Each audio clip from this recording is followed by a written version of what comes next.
Oh yeah. Oh, God, it's been a week, man. Yeah, And- no, I and it- agree. And it's only Tuesday. Right? Don't you just love those weeks that are already a whole month by themselves and their week's not even over yet? Just shoot me in the face. Shoot me in the face.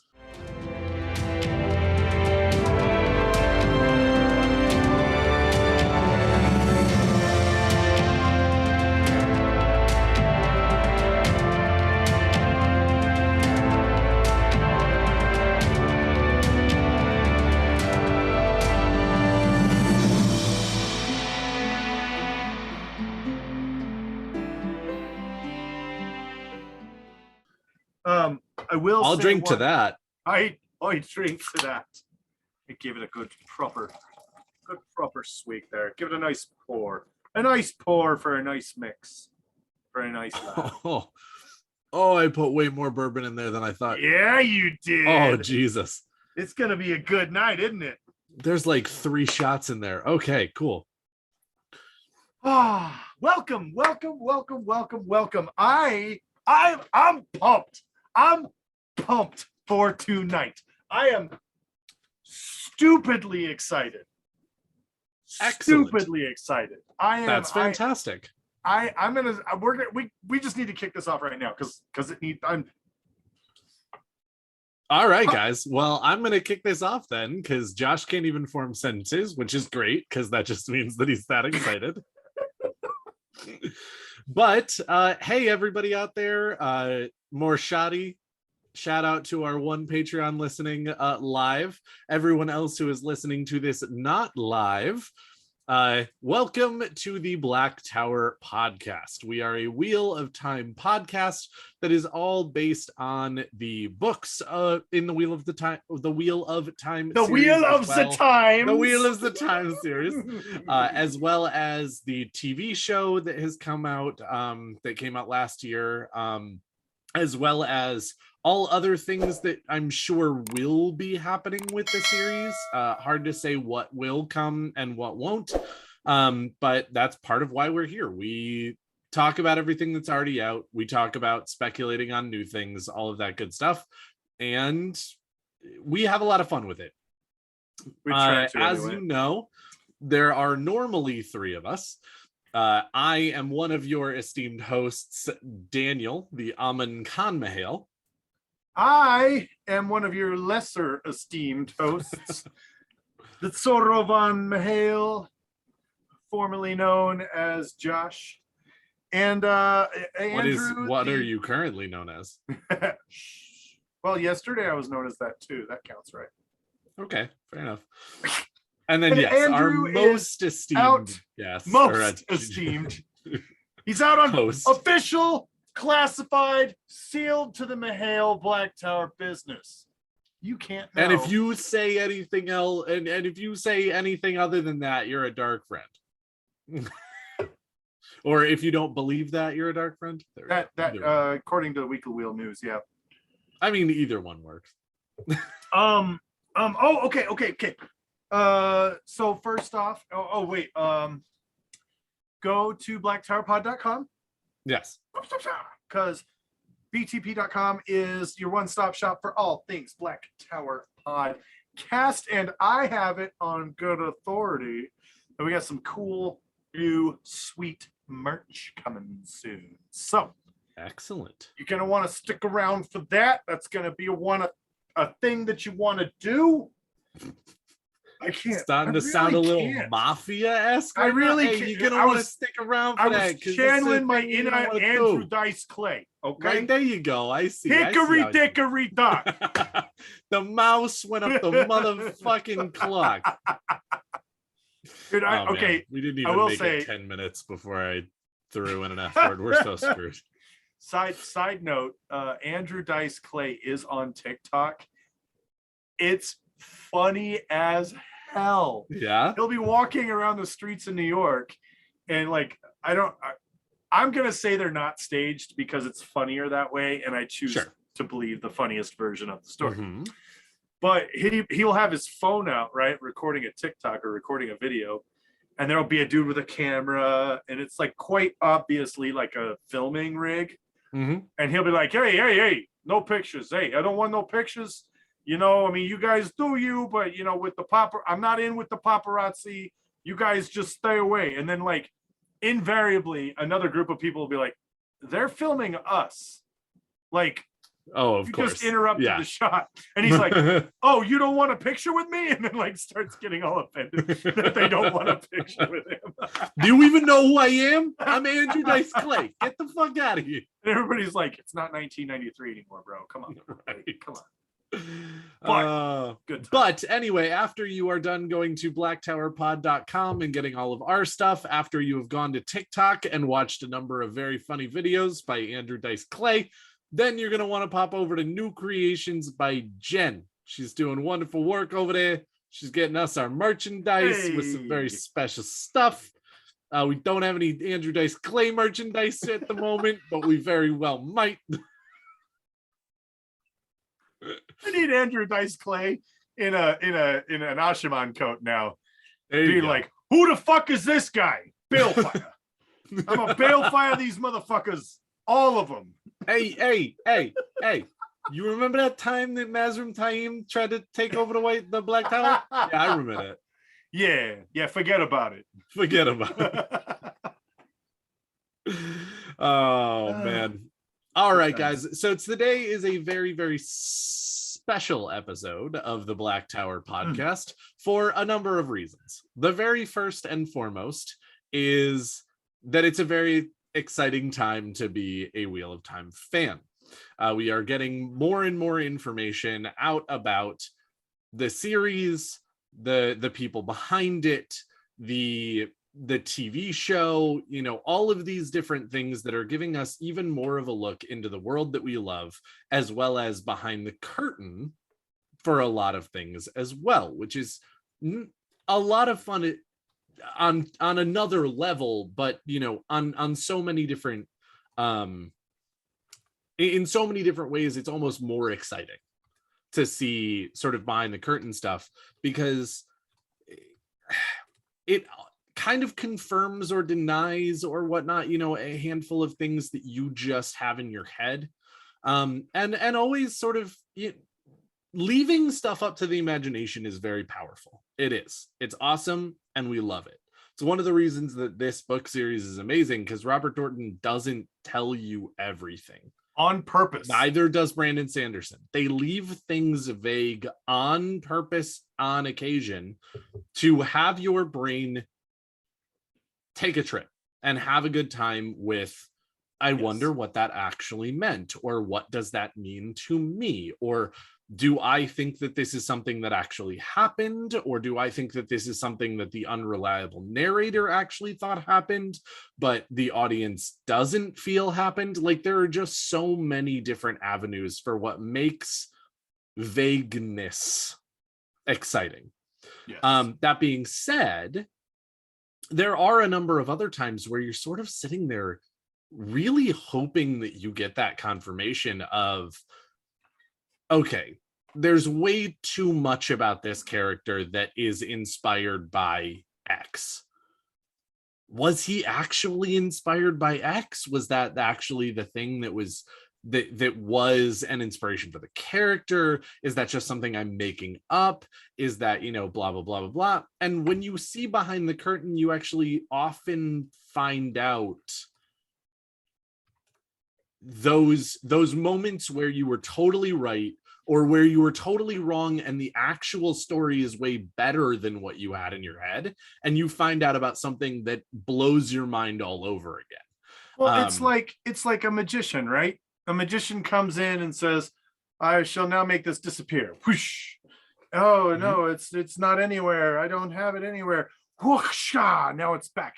And you know, viscerally, logically, rationally, you know, the man, you know, did the whole, you know, oh, I'm going to throw it over there. Ha ha, I did it, you know, and it's like, you know, he did that, but you can't see that that's what they did.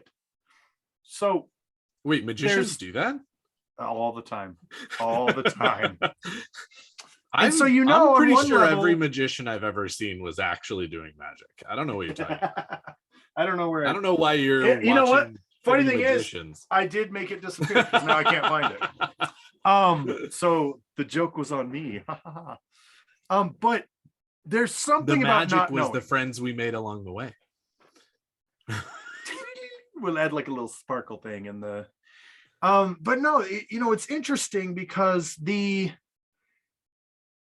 part of the love that we had for the series, goody, Thank you. part of the love we I had for had the that series, up for a while. guys, 16 years of well, 16 years, 10 years, whatever, a friggin' decade of going, who killed Asmodeus? Like, Oh yeah. name oh, yeah. one other book series that has such a deep cultural grassroots style conspiracy theory. I can't off the top of my head. I mean, certainly. I'm sure like Lord of the Rings has some deep lore. Harry Potter's come through with some deep lore. But I don't think any of them are putting bumper stickers on their cars that say, who killed Asmodeus? Like, I don't know. No, it's hard to say. Maybe I'm biased. I don't know.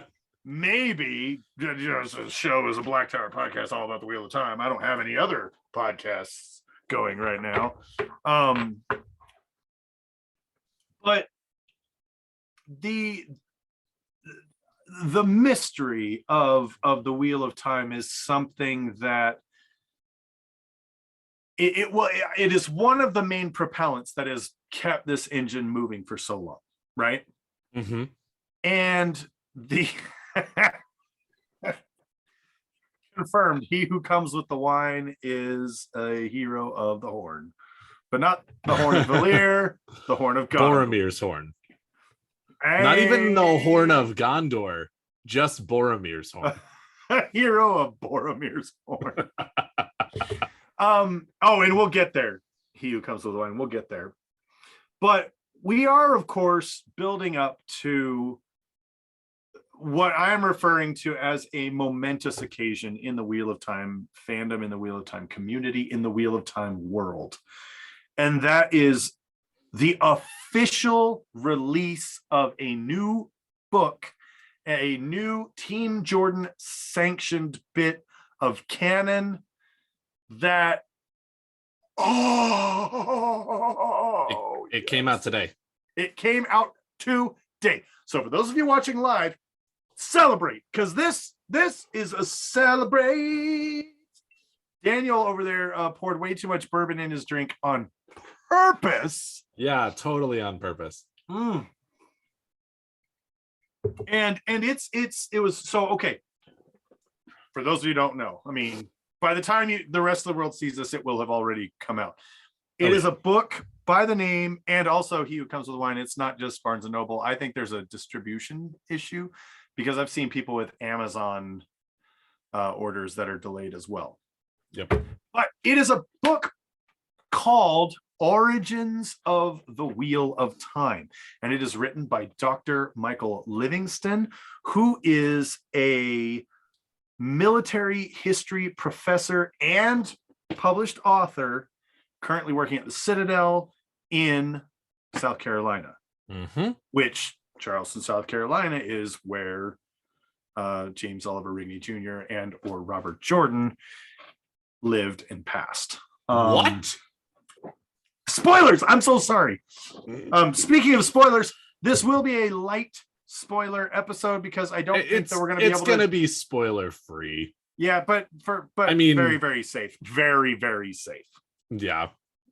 We already technically mentioned two things that we weren't supposed to, but again, okay, there are guys, I want to talk about this for just a moment. I promise I'm not going to go into this too far, but there is a certain thing about spoilers that I think is a really interesting phenomenon, that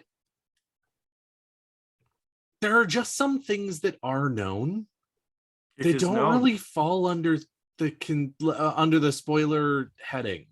Like, if you just say the Titanic sank, you're not spoiling Titanic. Like, if you're saying that Rosebud was the sled all along, like, fucking get your shit together. Like, all along. Like, there are just certain things that are known in pop culture. And again, when it comes to getting an entire bumper sticker about it, I don't consider that a spoiler anymore. Also, like, there are certain mentions of things that happen where the whole point is finding out how it happened, because you know that it's going to happen. Like, you just know that in your head. Like let's say Wheel of Time is a great example.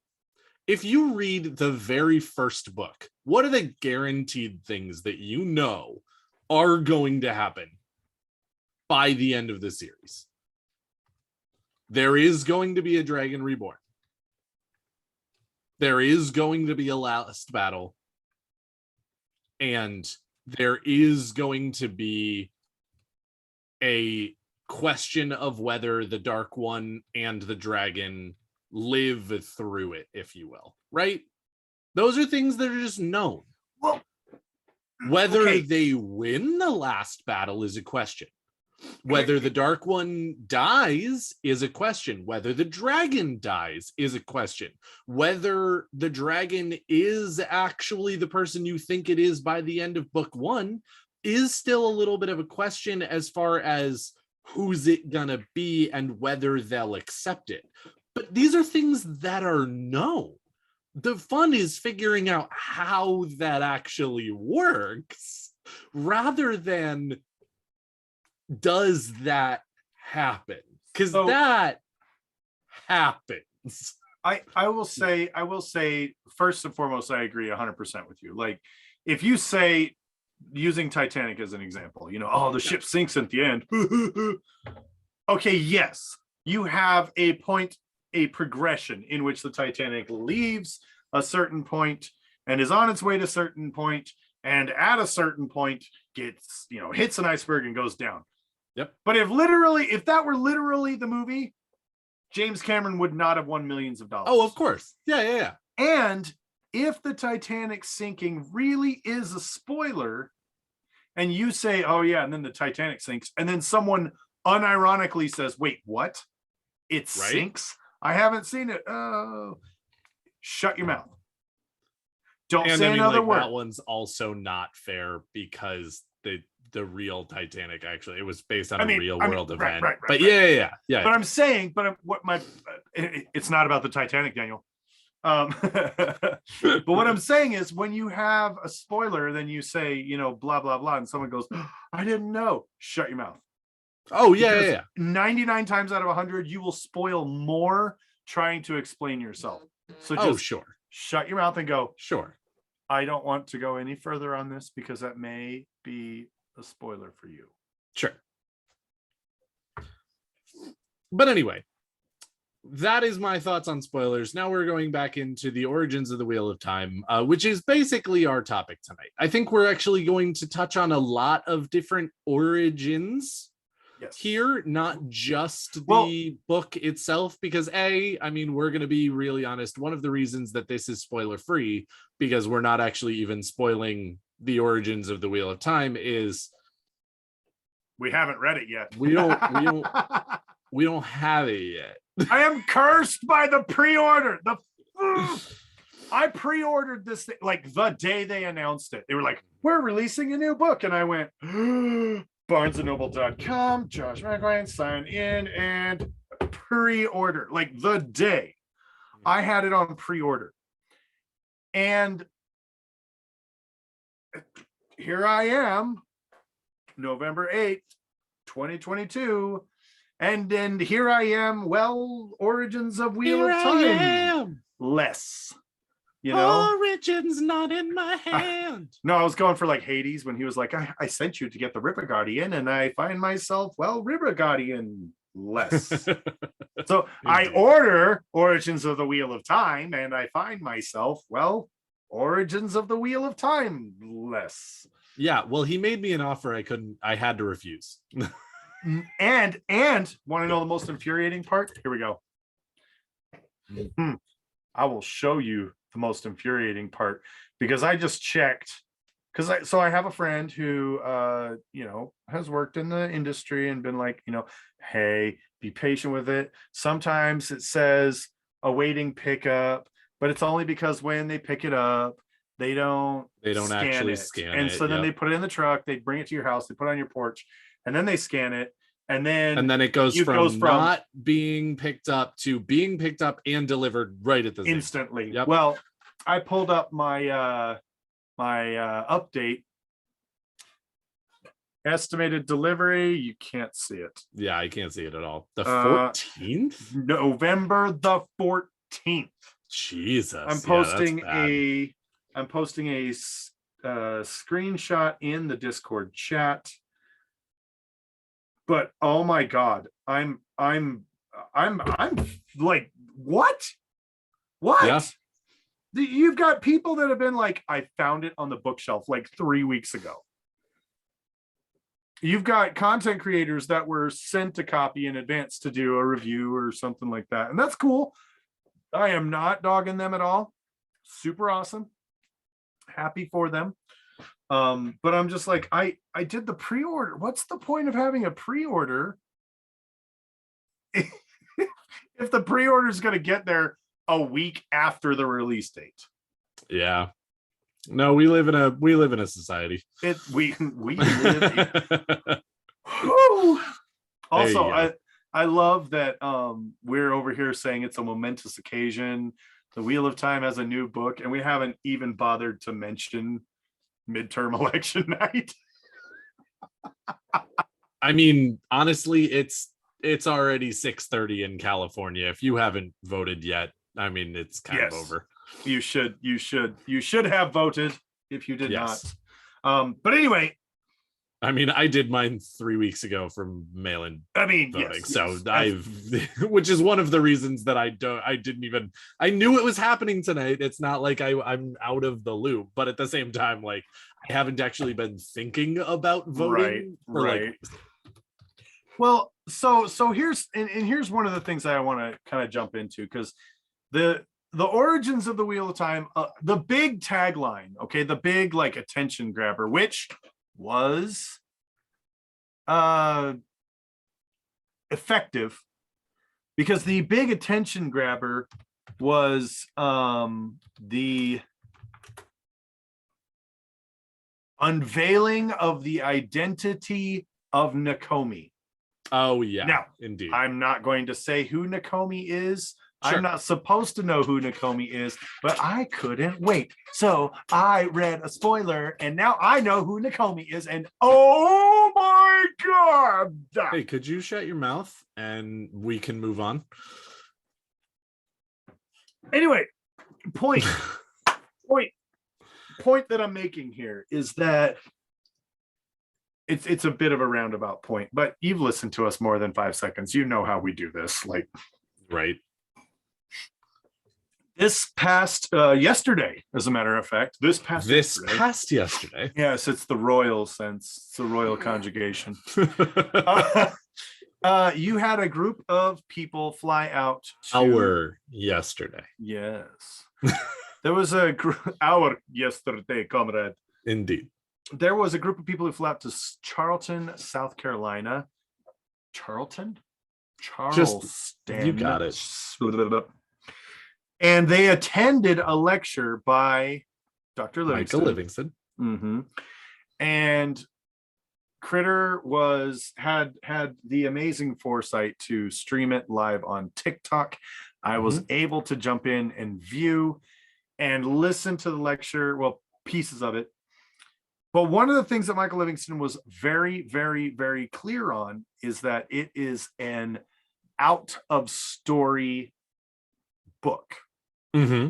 Okay, it is not oh yes, so then Rand woke up and walked across the field. It is not within the story. It is literally Dr. Livingston saying, like, I spoke with Jim on this date, we talked about these kinds of things, this was some elaboration that he gave me, this is some, And so when we were asking him questions at the lecture, he specifically stated that Nakomi, the reason that her identity was unveiled in this book is because it pertained to a specific literary context that he was making about how Robert Jordan wrote the different story and plot points. So that's why we got that specific bit of information. At one point in time, he even took one of my questions. Nice. And my question was, did you learn anything interesting about the Black Tower that isn't, widespread, widely known knowledge? Critter was kind enough to be like, Josh from the Black Tower podcast wants to know. I was like, yeah, consummate professional right there. She know what she's doing. And this was his answer. And I'm going to do my best impersonation of Dr. Livingston. I can't get rid of the beard. Sorry. Yes. Yes, that's what he said. And then when they were like, care to like share? He said, no, because once again, the book is written outside of the world. His goal, his mission was not to unravel mysteries about the Wheel of Time. It happened because it was necessary. His goal was to create a narrative on how the story was written, not the story that was written. Yes. And discuss influences and different things of that nature. And I gotta say, that kind of makes me even more excited, because I like that we're getting some mystery reveal. And I like that he's even carrying on the legacy of Team Jordan so beautifully with his answer of, did you learn anything more about the Black Tower? Yes, I did. When you were going through the notes? Yes, I did. Anything that's not in the books? What are they? Nope. Well, and again, this is actually one of the reasons that I am so excited about the show, and I really think that a lot of people are, is the idea that this is not shot for shot. This is not a direct adaptation. This is not Rafe and the team going in and saying, all right, this scene from the books, pull it out, stick it on screen. This next scene from the book, pull it out, stick it on screen. This next scene from the book. Because don't get me wrong, if I actually got that, I wouldn't be unhappy with it, because the book is written masterfully. And therefore, if you actually did just shot for shot for shot do the books, I would now just have a visual to match my imagination from while I was reading. That would be a thing. And that wouldn't be bad. But it's one of the things that I love about the team that's putting this show together. I don't agree with every choice that they make. Neither do you. Neither does anyone. We all have thoughts about how we would make this series if it was given to us to do. However, I respect the fuck out of the, we want to make a show that stays within our time constraints, stays within our budget constraints, has all of the fundamental understandings of the characters and the story as it needs to be told in our version of it. And that's it. It has those three things. As long as we have those three things, we can make changes to what we need to make to have it do one of those three things. We can add in things to the Black Tower, we can add things into the White Tower, we can add things into, you know, who the other false dragons are, we can add things into what is madness. Like, all of these different opportunities are points where they get to say, does it fit our budget? Yes. Does it fit our time constraints? Does it stick with what the fundamental characteristics of characters are and the story that we need to tell? Does it? Great. Put it in the show, because we think it actually works as well, if not better, than doing a shot for shot representation. Well, And that is a very exciting on some levels of the what was left on the cutting room floor by Robert Jordan in his notes. Those are now an opportunity to have them not left on the cutting room floor of the TV show. Well, and I think two thoughts real quick with regards to the TV show. First and foremost, I don't think there are too many people that can argue rationally that Rafe and team, regardless of disagreements, which as we've already established we all have, I think that we can all pretty much agree and come to a pretty common ground that they nailed the spirit of the Wheel of Time. I think there are actually a surprising number of people who would disagree with you, but again, they're not on this show, and that's what matters. I said rationally.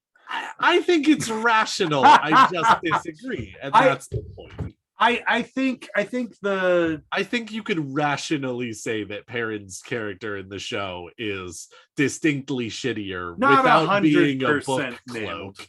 But again, like, it's just because I disagree doesn't mean it's not rational. It just means I disagree. The second thought that I was gonna kind of pontificate upon was that the show could very well have access to Robert Jordan's notes. Now we know that there are one of the things that Dr. Livingston expounded upon was that Robert Jordan, well, first off, as many people know, he hand typed it. It was typewriter. As computers became a thing and he started typing on computers, A, he hated it. He wanted to go back to the typewriter. B, he saved each draft. So he would write, save it, send it up to Harriet for editing. Harriet would edit and send it back down to him, and then he would make a new draft. And so you have this really great, interesting progression. And he actually relayed a story that was super, super cool. That was him researching the notes, trying to get a feel for things. And he said he had to be really careful because there were things he had mentioned Nynaeve. He didn't mention anything specific, but he was saying, hey, Nynaeve, you know, oh, blah, blah, blah. But he said he had to be careful because these notes are from 3 years prior to the actual published book. And this particular story point is gone. It no longer existed because either it didn't fit, Robert Jordan didn't like it, whatever the case may be, it was gone. And so the different feelings one of the reasons why I love this concept of the origins of the Wheel of Time so much is it gives us a peek behind the curtain. And it also gives us a bit of, and I'm hoping after I read this book, I'm hoping that it bridges the gaps, some of the gaps between the show and the books. I'm hoping that when I read this, I go, oh, that is in the book, and that's in the TV show. They didn't put that in the book. That's in the TV show. I'm hoping I feel that at least once. And if I don't, I mean, hey, whatever, it's fine. I'll still enjoy understanding the process of how this came about. Yeah. But Dr. Livingston had a lot of really interesting things to say about that. And you bringing up the show, Daniel, is really kind of making me go, hey, was that something that is the timing on this the wheel weaving as the wheel wills. Do we need a brace for Impact for season 2?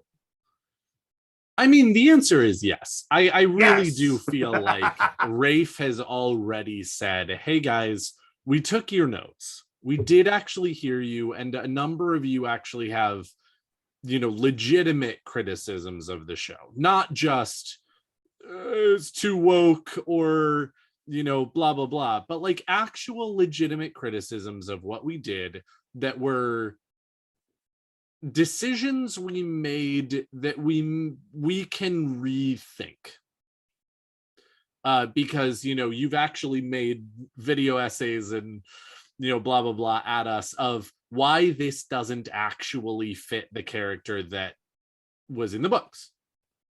And again, if their third goal is making the characters in the TV show still be accurate to their motivations and personalities in the books, even if they don't actually do all of the same things, then that would be a bit of a problem. If you get a video essay of somebody being like, hey, this is actually why that character wouldn't do what you made them do, or this is why that characterization of X, Y, or Z doesn't actually fit with the character that's in the books.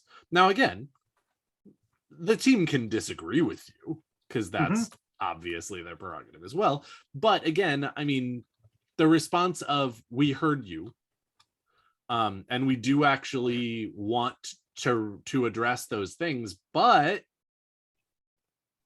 expect season 2 to be more of the same as far as you're not getting shot for shot things. That's not a note we took. We're not interested in making season 2 just The Great Hunt. We're not interested in making season 2 just so close to the books now that we appease some of the worst of you. But again, our goals are this, and this. And so, I mean, like one of the things that I love is that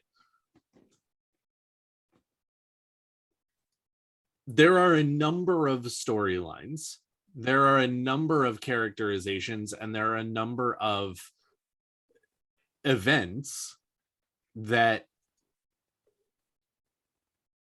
we hear about from people who have gone ahead and read Robert Jordan's notes. Harriet has mentioned them, Maria has mentioned them, Brandon has mentioned them, Matt Hatch has mentioned them, and they don't really go into a lot of detail because, again, the important thing is how it turned out.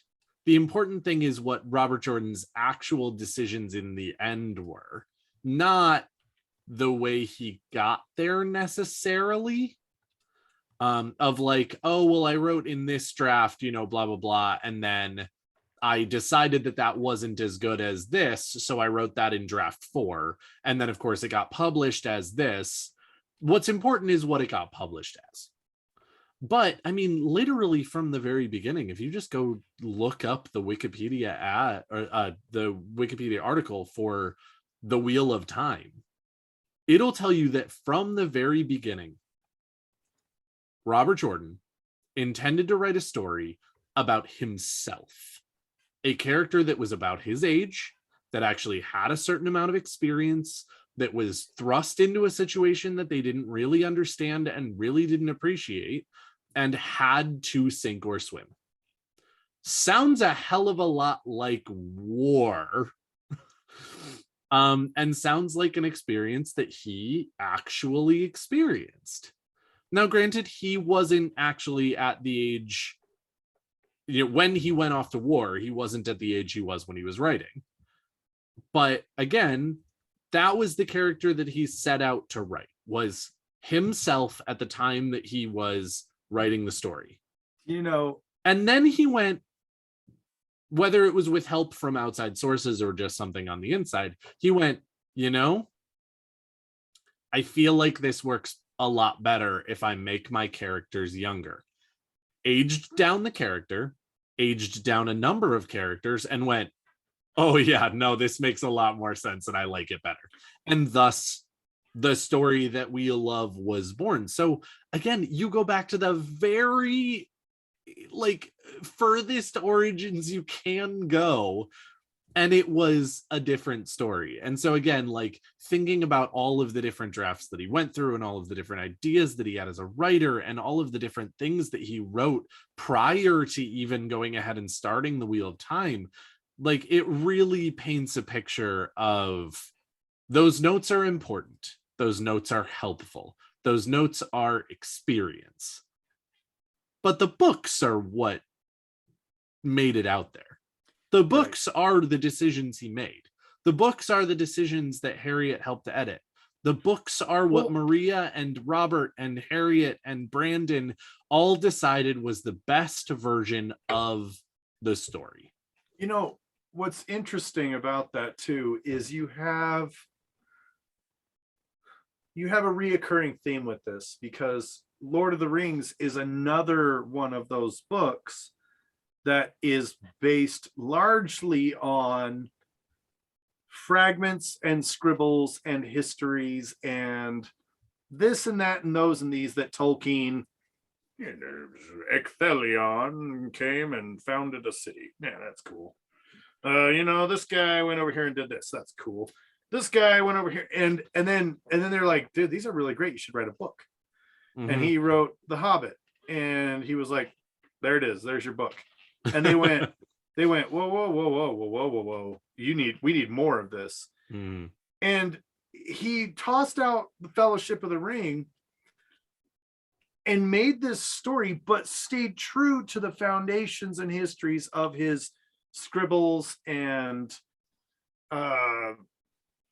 histories and fragments that he wrote in the trenches and invented Elvish, invented Dwarvish, 2 variations of Elvish. You've seen that meme, right? Of the writer being like, how do I write a story? And then like there's like the C.S. Lewis or whatever who's like, figure out your characters, and then it's like somebody else and it's like, figure out your setting, and then it's J.R.R. Tolkien, and it's just make an entirely new language. Oh my goodness. I mean, yeah, duh. That's your starting point, is make an entirely new language. Yeah, we can't all be ridiculously intelligent like you, Mr. Tolkien. I know, right? No, but it's interesting to me that 2 of the most beloved fantasy stories that hold up to the highest levels of scrutiny, because people will go into Harry Potter and go, I have a problem with this, I have a problem with that, and I have a problem with this. People go into Twilight and you can rip that apart. You can rip Game of Thrones apart. Like they are well-written stories. I'm not saying, I'm not talking poorly upon them. Twilight isn't, but continue. I mean, that's actually where you rip it to shreds, is the writing, but continue. Point being, there are few stories out there that hold up to a nerd with a podcast's level of scrutiny. And scrutiny. I'm making up words tonight. Yeah. Making up all scrutiny. Scrutiny. I can't wait. You just finish your thought. If I can. It's and when you have these very, very, very precious moments, they're built on foundations of consistency and well-defined history and rules. You don't have any examples that I can think of off the top of my head where Lord of the Rings or the Wheel of Time breaks their own rules. Harry Potter breaks their own rules all the time. In school, you must swish and flick and say the incantation. And then they're like, oh, JK, halfway through the story, you can just blink at someone and cast a spell. And it's like, okay, like I get it. It's advanced magic and we're getting it, whatever the case may be. Robert Jordan actually breaks his own rules all the time. Okay, let me rephrase. They don't break their own rules without having a really great explanation for why. Name one. What happened to all of the cords that attached the Forsaken to the Dark One? Ended when Rand sealed the Dark One away. Then why don't we see any of them after the first book? Any what? Or sorry, after the second book.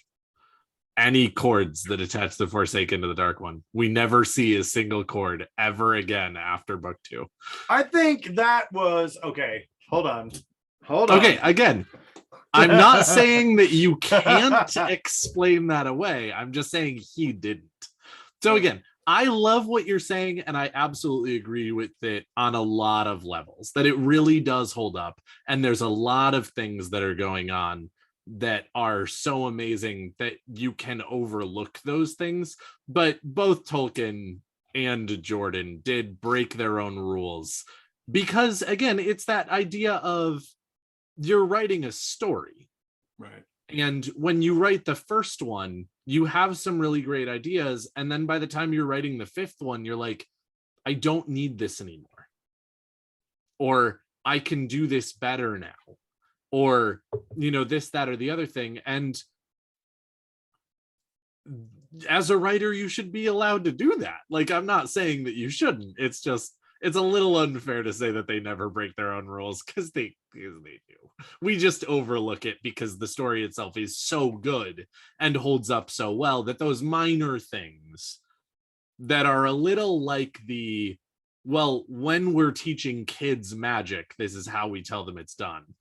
But when you're actually in the real world and you're using magic, it's a little different. Like, it makes about as much sense as that, where there is an easily explained away thing,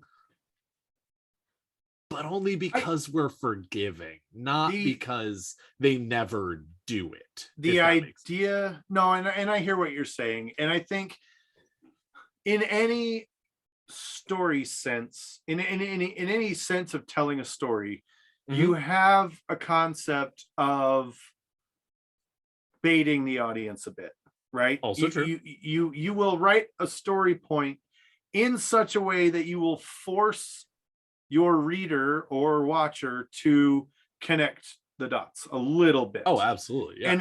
And if you start doing that, otherwise it's a textbook and it's boring as fuck. So and I feel like there's like this golden zone, right? If you don't do it at all, you've got, you know, Frasier or Friends or any kind of any sitcom that you don't really have to pay attention to. Seinfeld. You can look up, you can catch the joke, you can chuckle, you can giggle, and you can go back to what you were doing. Then you get some really, really good ones where you're like, okay, I got to pay attention to this. Okay, so what's going on with this? And I feel like you've got a really great ground for like a casual sort of, you know, casual consumer dependency. There you go. A CCD, a casual consumer dependency. Then you've got people like Quentin Tarantino, who's like, fuck you. If you're not paying attention, you're not going to understand a goddamn thing. Not only if you're not paying attention, not only do you have to pay attention, but you have to start putting 2 and 2 together yourself. Yep. You're going to have to stop. You're going to have to watch Pulp Fiction 8 times before you know what happened. I don't give a shit. I don't fucking care about you or your attention span. If you're not putting this together on your own, you don't deserve to understand my story. And Christopher Nolan, Quentin Tarantino, David Fincher. I think there's a really great sort of scale, right? You know, the you know, like a little concentric scale or whatever it is. And it's like no attention has the most amount of engagement, where the most attention required has the least amount of engagement. And then there's like this sweet spot right in the middle where it's just enough requirement for engagement that it creates a truly great experience for people. And then you've got the people who can write that story that keep you engaged the perfect amount. and still leave you 10 years later asking who the hell killed Asmodean. Mm-hmm. Who the hell is Nakomi? Who the hell is this woman? Why does she keep showing up? And I absolutely love, I will admit that I am not the kind of person. This is one of the reasons that I have never been that sitcom-y. This is one of the reasons that I have never really enjoyed things that are like that, because I want Inception. I want Memento. I want Tenet. Make me figure it out. That's why I'm watching this movie or this TV show or whatever. Early M. Night Shyamalan movies. Yep.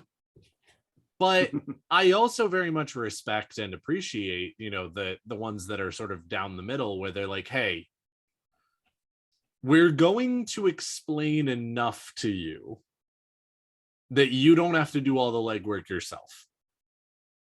But in the end, you do still have to connect some dots, otherwise you're not going to enjoy this movie. Yeah. Well, and so, and where I'm going with this is there are,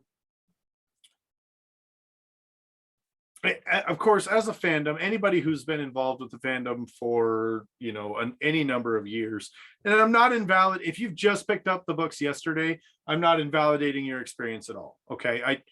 I don't care how long you've been reading the books. I don't care if you picked it up tonight and went, a wind rushed over the mountains, but it was not a beginning. It was not the beginning. It was a beginning. Wow, this is cool. I'm going to look up Black Tower podcast. I don't care. I don't care. 30 seconds or 30 years. You are as much of a fan as anyone can be. And I love you and respect you for that. And when I see you at Jordan Con, when I see you at WatCon, if you're a hugger, I'm going to give you a hug. If you're not a hugger, I'll give you a high five. If you're not a high fiver, I'll be like, sup, dude? And we'll talk. By the way, he will probably give you one of those, even if you do get a hug or a high five, because that's a very much a Josh thing. But it happened. Yeah. Says the guy who did it on national television. I did one. I did just this hand. Just this one. There it is. But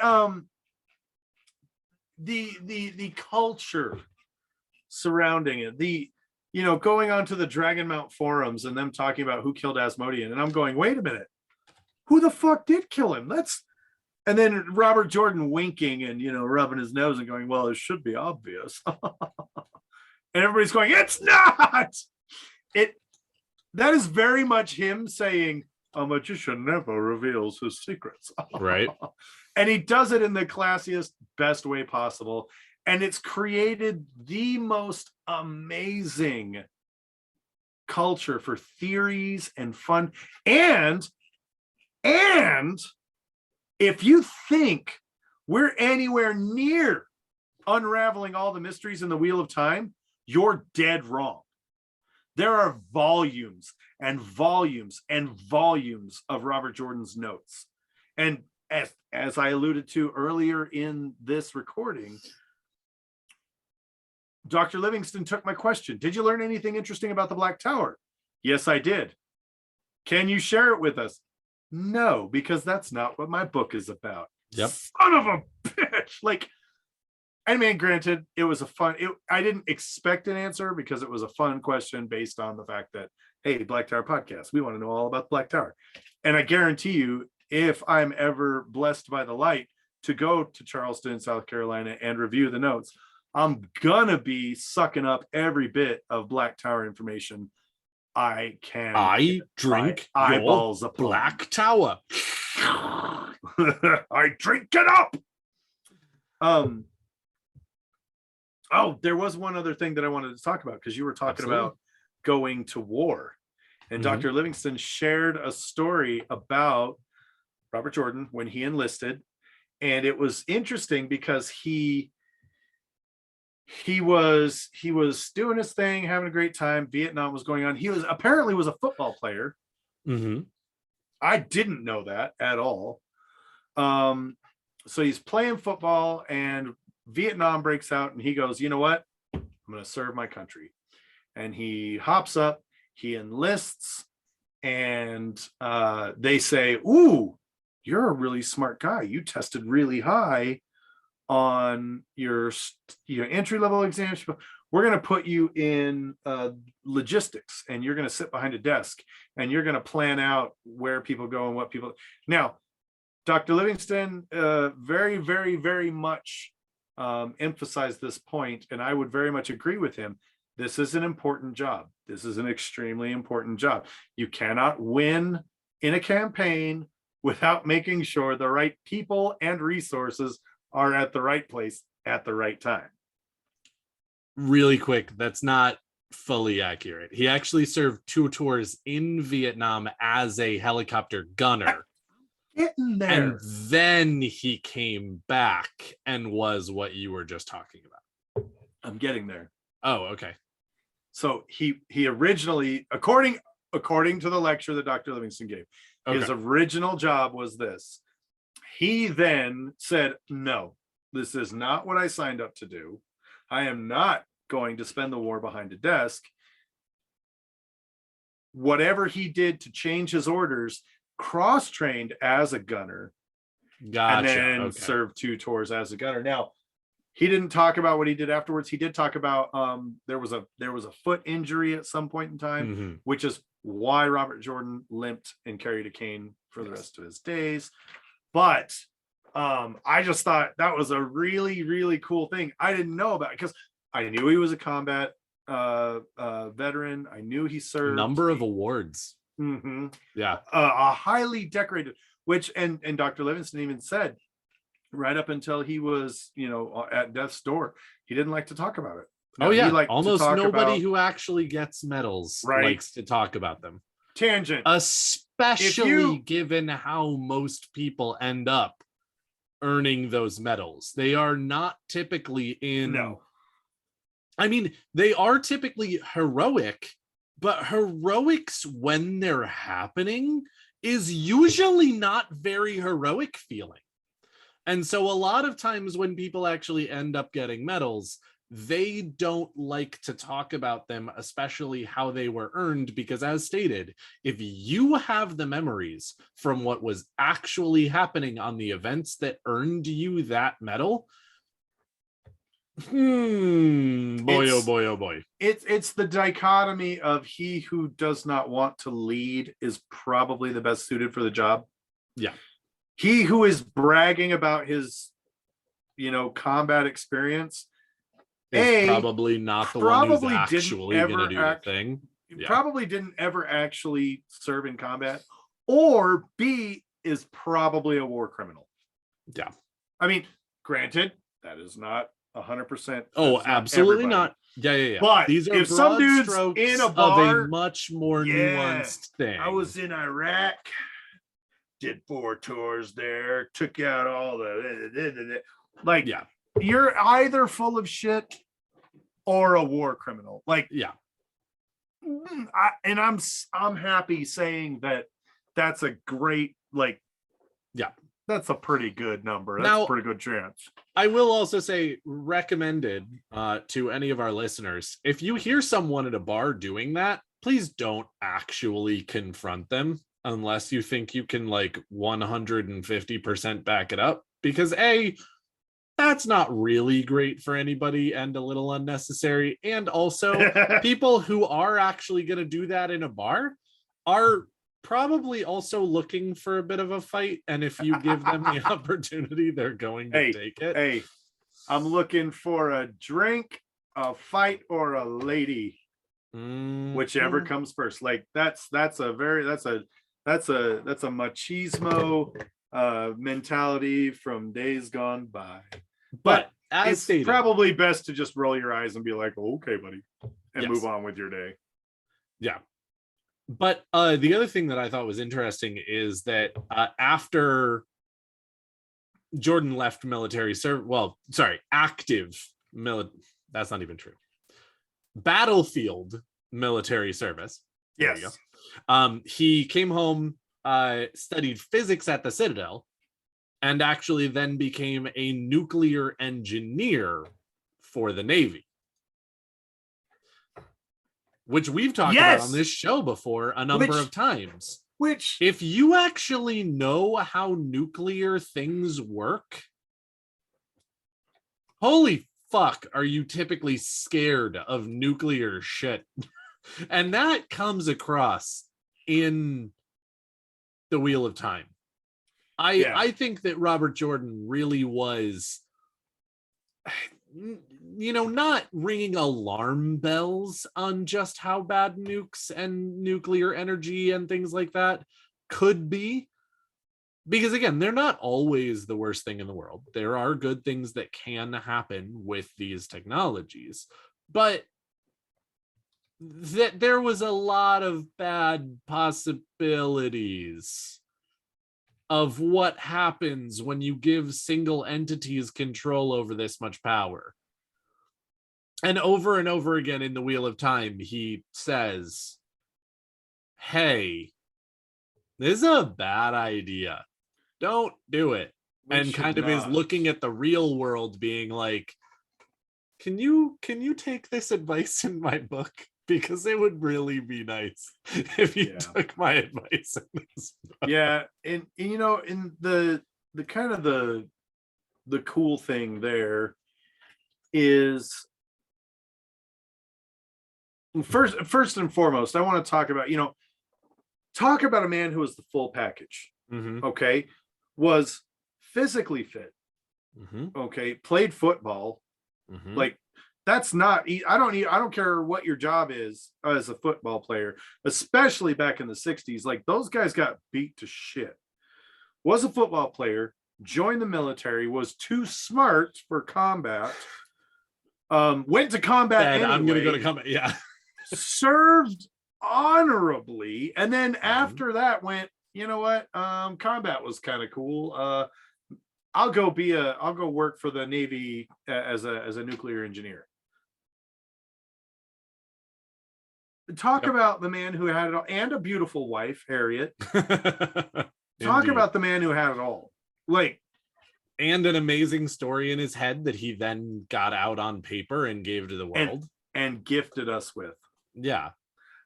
Because there isn't a day. I mean, and I know this is going to sound super cheesy, and I don't care. You can suck it. You can deal with it. There isn't a day that goes by that I don't think about the Wheel of Time as a gift in some ways to my life. I will be at work and I'll be like, oh my God, they're annoying the hell out of me today. Flame in the void, flame in the void, flame in the void, flame in the void, flame in the void. Or I'll see a particularly badass woman and I'm like, far dice my. Nice. Or I see, just it relates to different aspects in my life. Absolutely. Because of how heavily it impacted my later teenage years. I mean, and so when you have a great man, I know if he were around today, he'd be far too humble to accept such accolade. But when you have a great man who has accomplished great things, you almost want to believe the Wheel of Time isn't a made-up story. It's a history. You almost want to believe that he's the creator's avatar in this turning of the wheel. Or not the creator's avatar, but the creator's champion in this turning of the wheel. Not necessarily fighting the last battle, but introducing us to the next step, which the second age is the introduction of channeling. Okay, the first age, according to the deep lore, and this is not spoilers for the books because this is not in the books. This is just widely accepted fan theory that was semi-accepted and confirmed by Team Jordan. But essentially, you have the first age, which is the age we're in now, and the first age is broken or ended with the discovery of channeling. Yep, channeling changes everything, and channeling does change everything. I mean, right? And I'm like, I can't, dude. I can't tell you how many days, hours I spent as a young man in my teenage years going, flame in the void, flame in the void, flame in the void. Open myself. See sighting. It's real. I know I can do it. And I definitely don't do that anymore. Yeah, No, no, definitely too That old was to do that. that was a teenage thing that I did as a teenager. I'm an adult now. I don't do Yeah. childish things. Totally.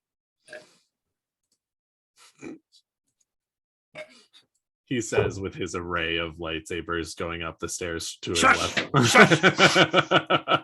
So really, I mean, the origins of the Wheel of Time. I will say this. As I said in the beginning, it is a momentous occasion because for the first time in years, we have new Wheel of Time content. Mm-hmm. We have a new Wheel of Time story. Now, it's not, as Dr. Livingston specified at his lecture, it is not an in story. It is not an in story book. It is very much hi, I'm Dr. Michael Livingston. This is my experience with Team Jordan, my research, and my passing on the story of how the Wheel of Time came to be. I'm passing that on to you so that you can see some of the things that went into this. You can see some of the things that inspired Robert Jordan. It's foundational. It is. Yeah. It's like we're getting. It would be what like our book series is built on, if not foundation. It would be like as if someone was interviewing Tolkien in the trenches as he was writing Dwarvish Runes and saying, "Hey man, what you doing?" Hanging out with him. "Hey man, what you doing?" "Hey man, what you doing?" And then after years of "Hey man, what you doing?" going, "Oh, that's what he was doing. I got to write a book about this." Yeah. Get the book. Seriously, buy 5 copies of the book. And you know what? I'm going to say it right now. I already warned Daniel I was going to do this. I'm going to do it right now. Many of you have been waiting anxiously for the winners of the Wattail Cocktail Contest. And some might say that we're disorganized and we're procrastinators and we haven't announced the winners because we're a huge mess. Those people would only be completely correct. However, I am going to hide behind the curtain of I was waiting for the origins of the Wheel of Time because guess what? The winner of the overall cocktail contest winning will be receiving a copy of the origins of the Wheel of Time. Indeed. That's right. Mahales are going to be sending you your very own shiny, brand new first edition, first print copy that you can take to the Citadel at your own cost and beg Dr. Livingston to sign for you. Indeed.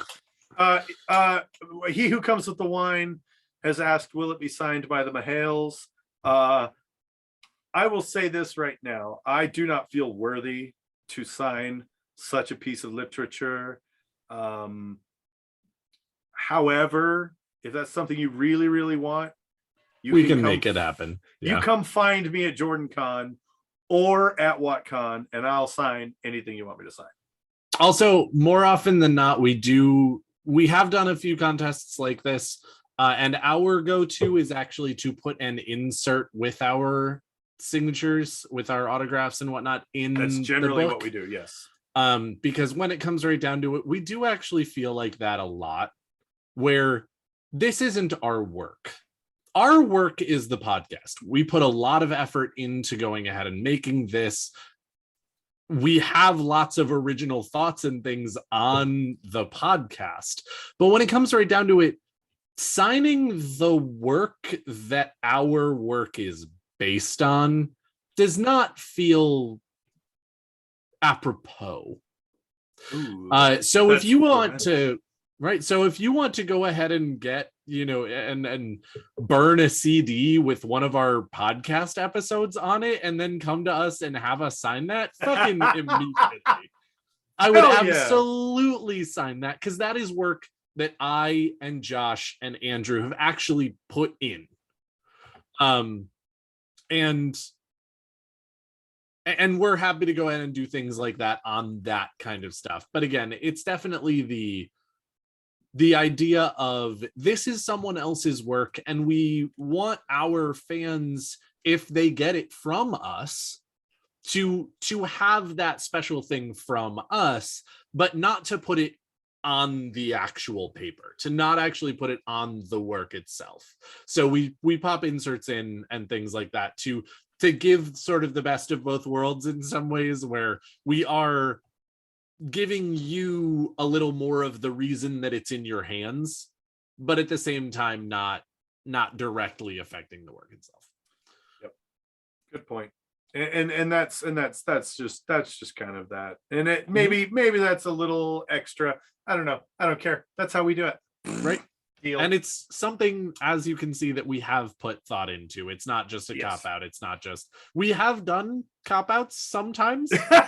And I'm not going to tell giving you away Origins of the Wheel of Time as a prize for a competition that happened a month ago. I'm not going to tell you when those things are that we've had cop outs, but I am going to say that if you think that we've had cop outs, guess what? You're correct.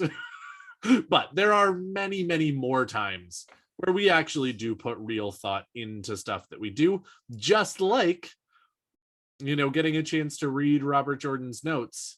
He put a fuck ton of thought into what he was doing as well. And this book, this new book that Dr. Livingston has put out, really does help. Not that anybody ever really accuses authors more often than not of not actually putting that much thought into their story and not actually sitting down and really having something to say. But this is one of those opportunities where we're finding out just how deeply Robert Jordan felt and thought and put together these stories. And it's something truly impressive, in my opinion. And I know that I speak for the other guys as well as many fans out there who really have loved these books for so long and really sat down and said, there's so much behind these books, and it's part of the reason that I love them. Now going ahead and actually seeing even more of what that is that we felt from the beginning is just cool. Yes.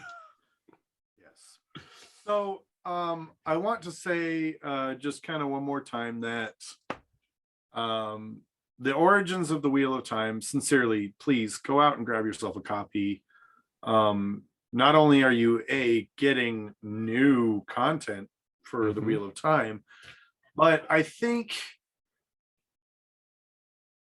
one of the things that's so special about this fandom is that not only are we fans of the story, not only do we love the story, but there's an entire culture around it. There's an entire culture around these stories that we love so much. And I think the absolute brilliance in the Origins of the Wheel of Time is that it's a story about the birth of the culture of the Wheel of Time. It is literally an origin story of this crazy thing that we all gather weekly to celebrate, daily to celebrate in many cases. And it's just going to be amazing. It's going to be the best new piece of the puzzle, and I can't wait personally to dive in, read the hell out of it, read it again, and start putting pieces together and come up with new theories, come up with new questions, and all the fun things. And with my last thoughts, I will leave you with one of the most probably legendary things I've ever heard in my life. And first and foremost, before that, go follow Dr. Livingston on Twitter. He's at Medieval Guy. Go follow him. He's also got a website, michaellivingston.com. Go follow him. If you're still on Twitter. If you're still on Twitter. If you're not on Twitter, go to michaellivingston.com. Indeed. Go get him. Go get him. So I will leave this with Dr. Livingston was actually talking about they sat down and interviewed Robert Jordan on his deathbed. Many of us know this. Many of us know this already. Team Jordan, Harriet and Maria and everybody was gathered around getting the information out of him because that's what he wanted. He wanted to complete this. This was a request that he made. Yes. And they were there at his behest, not pestering him at his deathbed to, do whatever. But it was one of his last requests that this be finished, that the torch be passed. Which is another point in my cap to say that he is the creator's champion in this age. Wheel of Time is true, guys. But one of the things I think is so cool is, and I'm not going to give context around it, so it's not a spoiler, because anybody who's not read all the way through, you have no idea what I'm talking about. But anybody who has read all the way through, you're going to know exactly what I'm talking about, and that is Rand's pipe. On the very last page of the very last book, everybody for years have been asking, what the hell? Brandon Sanderson went, I don't know. He himself said, I have no idea. I was never told. But it was a scene that Robert Jordan said, put this in the last book as it's written. Yeah. As written. And according to Dr. Livingston, that was the very next question they were going to ask him before he passed. No. Oh my goodness. Dude, I got chills then. I got chills now. Are they multiplying though? Yes. So to say that again, just to emphasize, they were interviewing him essentially. What do you need with this? What do we need to do with this? What do we need to do with this? How does this need to be tied to this? Eventually to give Brandon Sanderson the chance to finish the story and do it justice. And then he passed. And the very next question on the list in this very organized spreadsheet of I'm going to call it the what the hell spreadsheet. According to Dr. Livingston, the very next question was what, how? And they never got an answer out of him. So that is one that James Oliver Rigney II took with him into Tel'aran'rhiod. As a hero of the Horn, that is where he belongs. Well, as a champion of the light, absolutely. he is a hero of the Horn. Indeed.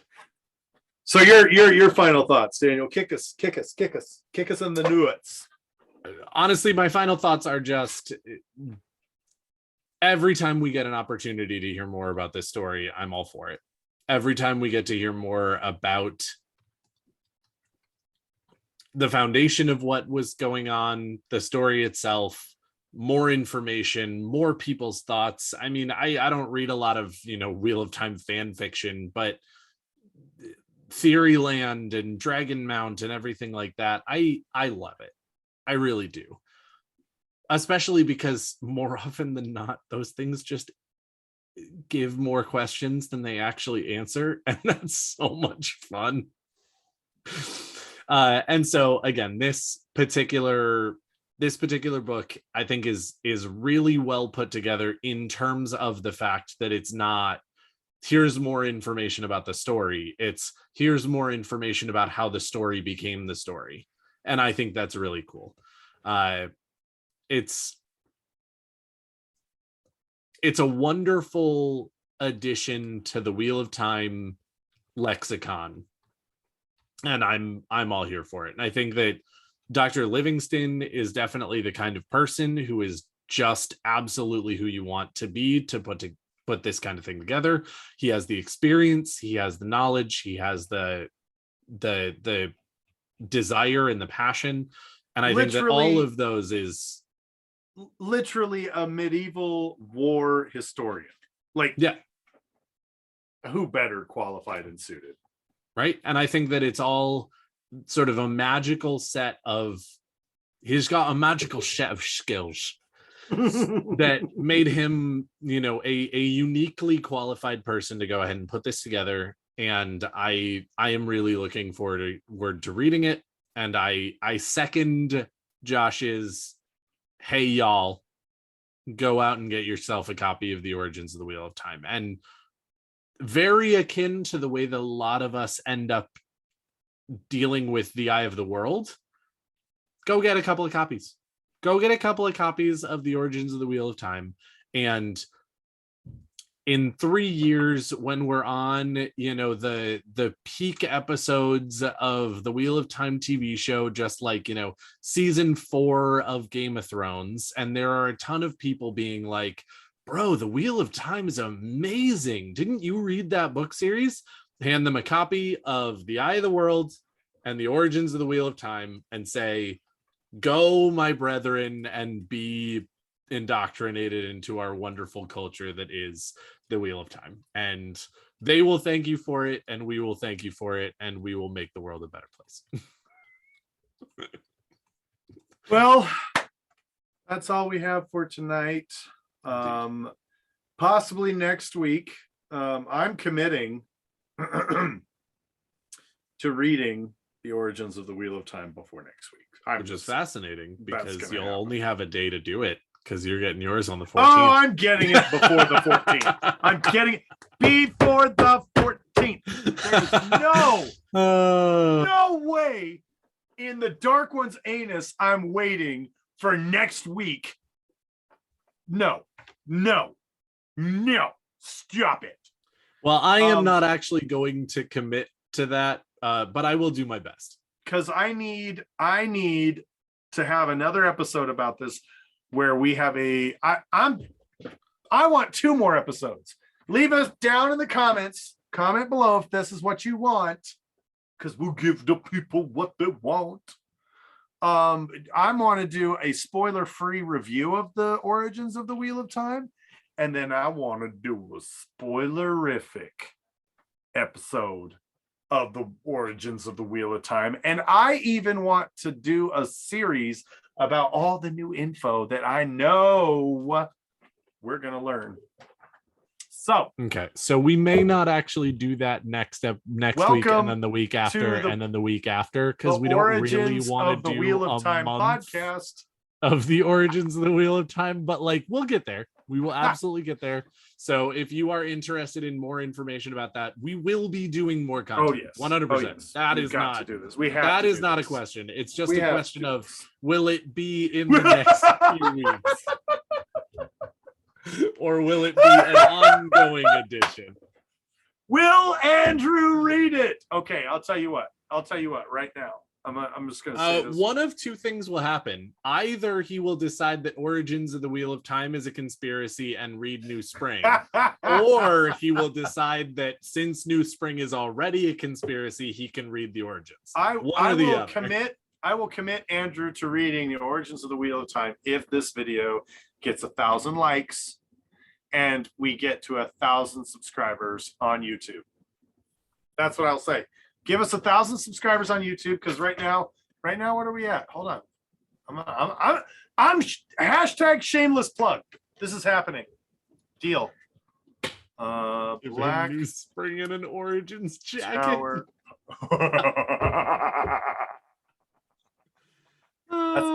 That's evil, a great idea. and I love it. I love it.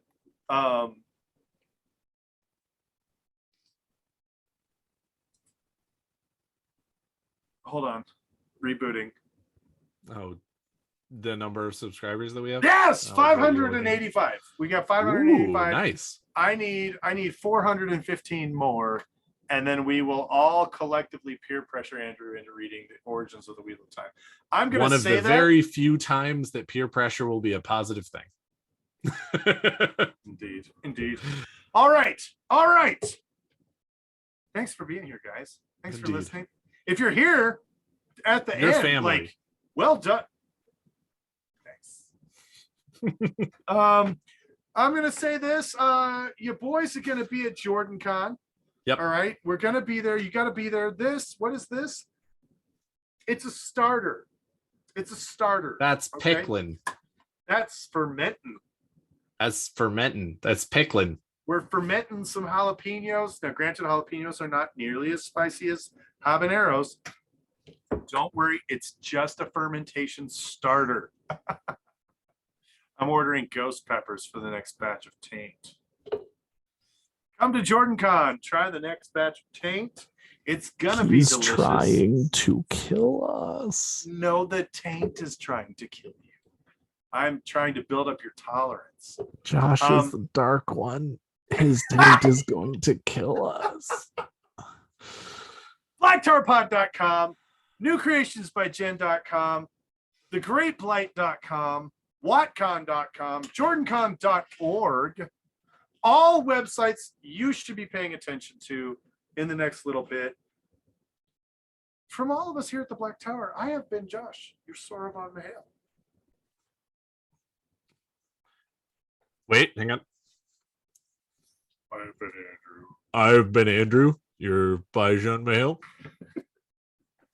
And I have been Daniel, your Amin Khan Mahale. And again, as Josh said, thank you so much for listening. Thank you so much for being here. We love all of you very much.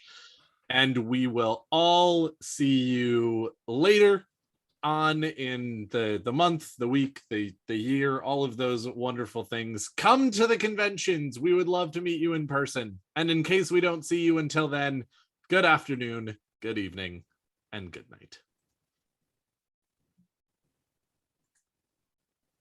In the shadows, always watching, always running the show. In the tower, you can bring your pain. In the tower, you can feel the strain. You've been having so much trouble just fitting in the tower.